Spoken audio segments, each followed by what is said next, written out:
So we are back to the train in lesson 5, the last part of lesson 5, in which we're dealing with the perspective warp. So there's been a couple of new changes with the fact that this Photoshop has updated.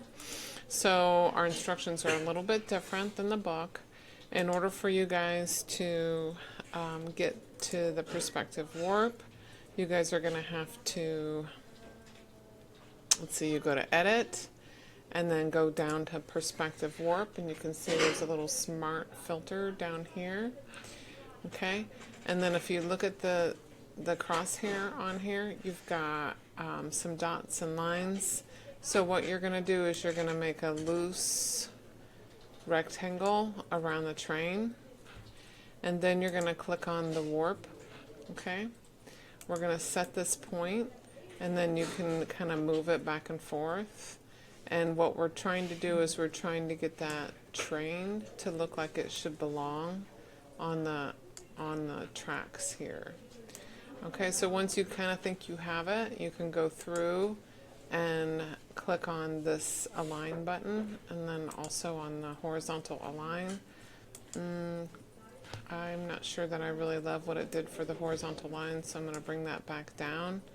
So once we have that done, you're going to hit the commit button, and yours can look different from mine. It's just a matter of, I'm going to use the move tool now and just move it up, just nudged it up just a little bit. So it's okay if you may want to make it bigger. If you want to make the front a little bit bigger, like it really looks like it's coming out at you, you can do that. Okay, so that portion is finished. So we're going to do something a little bit different. Right now, it still kind of looks like this front of the train is off the track. So we're going to go to Edit and Undo. Edit, Undo Perspective Warp. This is how it originally was. And then I'm going to show you a slightly different way of creating that perspective warp. Let's... Okay, so here's where we're at. I'm gonna go back to edit.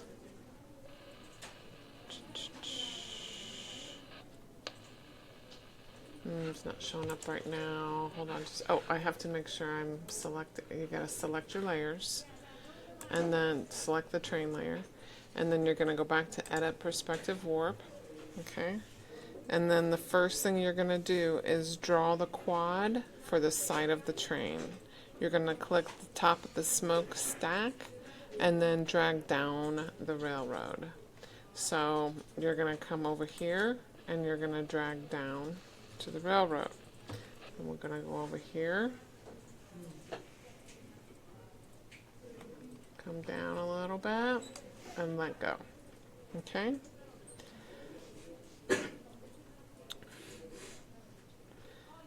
Alright, so next step is we're going to try and draw a second triangle. So I clicked off, and then I'm going to click out here, and I'm going to try and get all this part of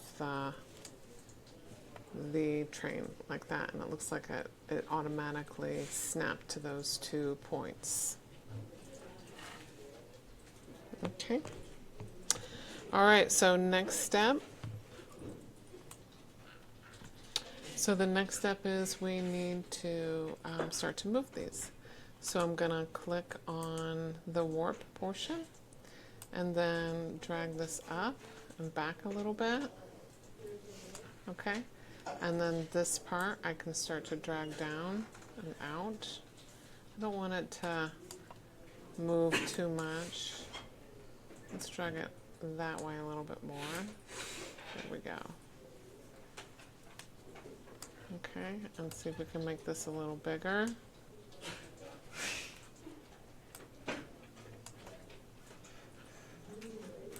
Come down. Okay, let's see if any of these make a difference. That looks pretty good.